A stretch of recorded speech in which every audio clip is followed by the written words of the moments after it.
Article 12 जिसको समझ में आ गया वो ये सोच लेना कि पूरा का पूरा संविधान समझ में आ गया उसे, इतना पावरफुल है आर्टिकल 12।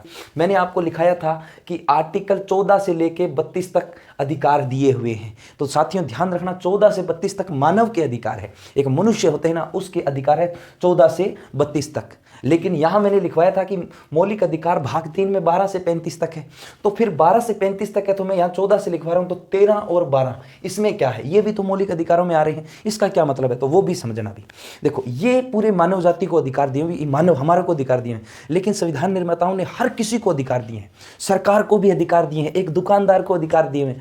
मतलब जो बिजनेस करना चाहेगा, जो देश को चलाना चाहेगा, उन सबको सरकार ने कोई ना कोई अधिकार दिया है ताकि वो अपने जीवन का और अच्छे से इंप्रूव कर सके। ये आर्टिकल 12 और आर्टिकल 13 है, दोनों ही एक दूसरे के पूरक है, एक दूसरे के एकदम विरोध में खड़े हैं, आर्टिकल 12 और आर्टिकल 13। जिस बच्चे ने इन दोनों को एक साथ पढ़ लिया ना और एक साथ समझने का प्रयास कर लिया, वो बच्चा अधिकार आसानी से समझ जाएगा।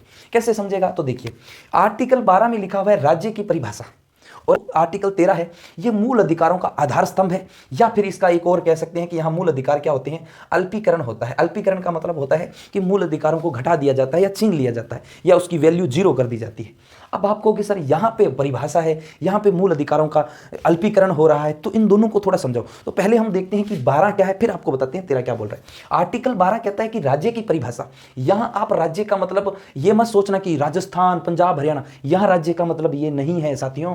पॉलिटी में राज्य का मतलब होता है सरकार, जैसे भारत सरकार, राज्य सरकार, आप अपने आप में एक सरकार हो, सरपंच अपने आप में एक सरकार है, समझ में आ रही है। लेकिन सरकार ने बोलकर उसे थोड़ा और अच्छा ऐसे फील हो भी, यार मैं एक पूरा का पूरा राज्य हूं, इसलिए सरकार ने कहकर इसमें क्या बोल दिया, राज्य बोल दिया। अब आर्टिकल 12 में किसे रखा गया है तो देखो, भारत सरकार, राज्य सरकार, अन्य कर्मचारी, या जितने भी बोल रहा हूं, चाहे वो विद्युत विभाग है, चाहे गांव है, चाहे शहर है, चाहे कोई हॉस्पिटल है, कुछ कोई भी डिपार्टमेंट है, कोई भी विभाग है, वो सब अपने आप में क्या है, एक राज्य है, एक स्टेट है।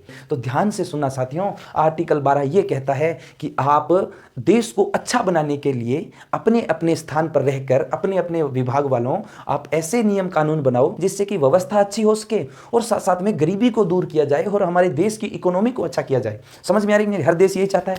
तो ध्यान में रखना, आर्टिकल 12 के अंदर पहला जो पॉइंट है वो भारत सरकार, यानी भारत को, पूरे देश को सुधारता कौन है तो भारत सरकार को कहा गया है। भारत के अंदर आपको नियम कानून बनाने का अधिकार है। अब कौन बनाएगा तो जिस समय जो सरकार होगी वही नियम कानून बनाएगी।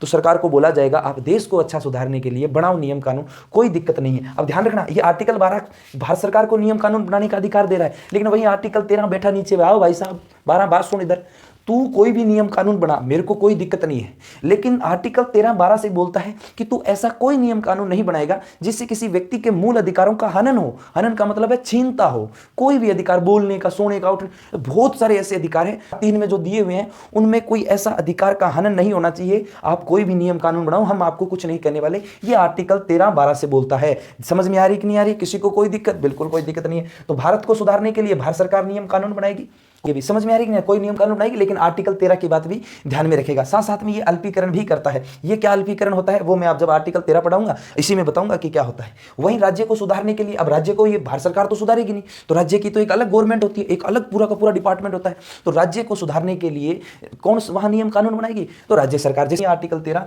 राज्य को भी बोल रहा है कि देखो आप अपने राज्य को सुधारिए, लेकिन थोड़ा ध्यान रखिए किसी के मूल अधिकारों का हनन नहीं होना चाहिए। बाद में आते हैं स्थानीय कर्मचारी। स्थानीय कर्मचारी जैसे सरपंच है, मेयर है, ये गवर्नमेंट, सब जितने भी डिपार्टमेंट है गवर्नमेंट वाले, छोटे मोटे जितने भी डिपार्टमेंट, ये कौन से आते हैं, स्थानीय कर्मचारी। इसकी आवश्यकता कहां पड़ गई सर तो देखिए, राज्य एक बड़ा होता है, राज्य के अंदर छोटे छोटे ऐसे गांव हैं जिसे आज तक आप भी नहीं जानते, कोई नहीं जानता, तो वहां भी तो सुधार की आवश्यकता है, क्योंकि सबसे पहले सबसे छोटी इकाई गांव होती है। उस गांव को सुधार करेंगे तो धीरे धीरे ऑटोमेटिक लोग सुधरते जाएंगे। तो गांव को सुधारना बहुत जरूरी हो जाता है। गांव ढाणी हर किसी का विकास जरूरी है। तो गांव के अंदर विकास करने के लिए वहां पे भी तो कुछ नियम कानून बनाने का अधिकार किसी न किसी को दिया जाएगा। तो गांव के अंदर होता है सरपंच। तो सरपंच को यह अधिकार दिया जाता है कि आप अपने गांव को अच्छा बनाइए। और याद रखना, सरपंच भी अपने आप में क्या होता है, एक स्टेट होता है, एक राज्य, वो भी नियम कानून बना सकता है। अगर सरपंच चाहे ना कि सड़क के अंदर भी कोई भी बाहर लकड़ियां नहीं गिरेगा, तो किसी की औकात नहीं है, नहीं गिरनी पड़ेगी। और सरपंच ने कह दिया कोई बाहर सड़क के पास पशु नहीं बंधेगा, तो ये भाई साहब सरपंच का आदेश है, क्योंकि वो अपने आप में क्या है, एक स्टेट, एक राज्य है। लेकिन आजकल राजनीतियां ऐसी होती हैं कि सब चीज़ों को ध्यान में रखा जाता है, क्योंकि जब भी कोई भाषण दिया जाता है तो वोट बैंकिंग को ध्यान में रखा जाता है। समझ में आ रही है। अभी बंगाल के अंदर आपने देखा होगा कितने बंगालियों को हमारे यहाँ भारत में वीजा दे दे के और भर रखा है पश्चिम बंगाल को। आज वही बंगाली पूरे पूरे वहाँ पे कितना अत्याचार कर रहे हैं। समझ में आ रही है। तो ये चीज़ें रहती है, समझ में आ रही है, किसी को कोई दिक्कत।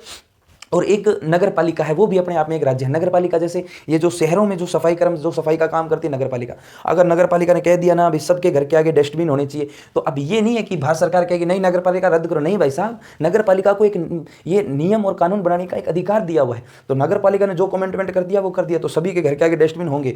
बिजली विभाग है ना, वो भी अपने आप में डिपार्टमेंट है। बिजली ने अगर बोल दिया ना कि सबको फ्री बिजली मिलेगी तो मिलेगी भाई साहब, कोई चैलेंज करने वाला नहीं है। समझ में आ रही नहीं आ रही? आप भी अपने आप में एक स्टेट हो, आप भी अपने आप में एक राज्य हो, आप भी कोई ना कोई नियम कानून बना सकते हो, लेकिन आर्टिकल 13 की बात ध्यान में रखनी पड़ेगी। आप कोई भी नियम कानून बनाओ, कोई दिक्कत नहीं है। जैसे आप पढ़ाई कर रहे हो तो आप रूम में बैठे हो, ठीक है ना, तो आप नियम यह बनाओगे कि बाहर दीवार के ऊपर लिख कर ये लगा दोगे कि इस रूम में आने से पहले कृपया करके जूते बाहर खोल कर आए। समझ में? अब वो आपने लिखा है ना, वो सबके लिए है। लेकिन अगर आपने ऐसा लिख दिया कि काले लोगों को अंदर आना मना है, बाकी कोई भी आ सकता है, तो ध्यान में रखना भाई साहब, अब आपने एक पूरी कौम का क्या कर लिया, एक अधिकार छीन लिया सिर्फ उसके काले होने पर। तो आर्टिकल 13 कहता है कि अगर आप ऐसा कोई कानून बनाओगे तो वो अधिकार आपसे छीन लिया जाएगा। समझ में आ रही कि नहीं आ रही? तो आर्टिकल 13-12 से कहता है तू जो चाहे देश को सुधारने के लिए नियम कानून बना, लेकिन ऐसा कोई नियम और कानून नहीं बनाएगा जिससे किसी व्यक्ति के मूल अधिकारों का हनन हो। इस बात को तू ध्यान में रखेगा। अगर तू ऐसा करता है तो तेरे द्वारा जो कानून बनाया गया है वो शून्य है, अपने आप में जीरो हो जाएगा। किसी को कोई दिक्कत? तो ये आर्टिकल 12 समझ गए होंगे। यानी जितने भी देश में कानून बनते हैं वो किसके तहत बनते हैं? आर्टिकल 12 के तहत बनते हैं। एक दुकानदार भी अपने आप में एक स्टेट होता है, एक राज्य होता है, ध्यान में रखना। तो हर व्यक्ति अपने आप में एक स्टेट है, हर व्यक्ति अपने आप में एक राज्य है, पर उसको आर्टिकल 13 का ध्यान रखना होगा। किसी को कोई दिक्कत? आगे बढ़ जाएं। बिल्कुल। तो आर्टिकल 12 आप समझ गए होंगे कि इसके अंदर सभी को मूल अधिकारों का देश को अच्छा बनाने के लिए, देश को और अच्छा बनाने के लिए सभी को अधिकार दिया हुआ है, सब डिपार्टमेंट को, ताकि देश को और अच्छा बना दिया जाए। वहीं आर्टिकल 13 ये बोलता है कि आप इसको कोई ऐसा कानून नहीं बनाओगे जिससे कि किसी व्यक्ति के मूल अधिकारों का हनन हो। अब अपने देखते हैं आर्टिकल 13। आर्टिकल 13 का बड़ा तो आपको समझ में आ गया। अब थोड़ा सा और देख लेते हैं। आर्टिकल मूल अधिकारों का आधार स्तंभ है। देखिए, संविधान निर्माताओं ने बड़ा दिमाग लगाया था। कहाँ ये चीज जाके अपने लास्ट में लिखते हैं, वहां पहले ही लिखकर ये लगा दिया कि देखो मूल अधिकार में कोई ऐसा वैसी चीज नहीं होनी चाहिए जो किसी व्यक्ति के अधिकार को छीनती हो। वहीं एक और शब्द लिखता है अल्पीकरण। दोनों एक ही चीज है, अल्पीकरण।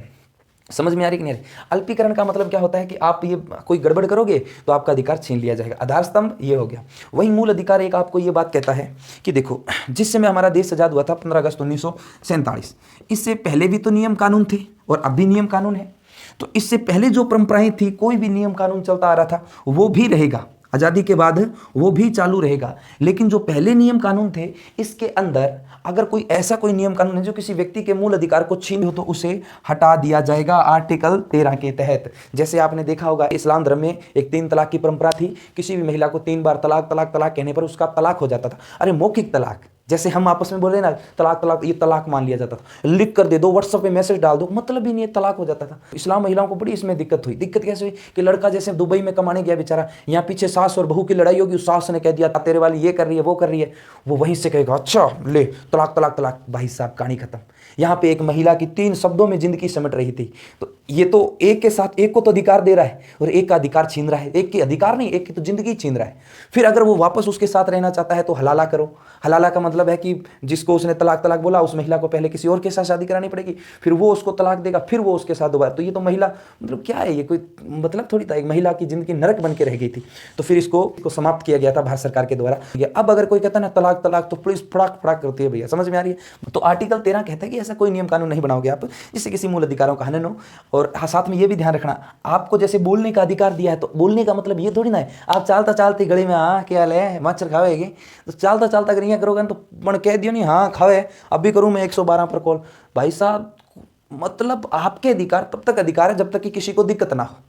किसी को आपको घूमने का अधिकार है तो कहीं घर घुस जाओगा नहीं, अच्छा वो है कि तेरे घर, यानी आपको अधिकार का मतलब सही उपयोग करिए। आप किसी कहीं आएंगे घरे घुस गया, कूट कूट के लाल कर देगा भैया, कूट कूट के गाल लाल कर देगा, ध्यान में रखा है ना। मतलब किसी को परेशानी नहीं होनी चाहिए। अगर किसी को परेशानी हुई तो आपके मूल अधिकार छीन लिए जाएंगे। समझ में आ रही है? तो आर्टिकल 12 और 13 आर्टिकल 13-12 को बोलता है तो ढंग के नियम कानून बना, कोई दिक्कत नहीं है, पर देश को अच्छे कानून बना, भी किसी का अधिकारों का हनन नहीं करेगा। वहीं 13 कहता है कि आपको अधिकार, साथ में अपने को चेतावनी देता है 13 कि आपको जो अधिकार दिए हैं ना, आप भी फड़फड़ाना मत ज्यादा, अगर फड़फड़ाए तो अधिकार छीन लिया जाएगा। किसी को कोई दिक्कत, तो ये भी चीजें आपको ध्यान में रखनी होगी। तो उम्मीद करता हूँ आर्टिकल 12 और 13 समझ में आया होगा। अब हम जो शुरुआत करेंगे इसके जस्ट बाद में आर्टिकल 14 से 32 तक हम अच्छे से एकदम कंप्लीट कर देंगे, जिसके अंदर आपको एग्जाम में प्रश्न जरूर मिलेगा। तब तक के लिए जय हिंद, जय भारत।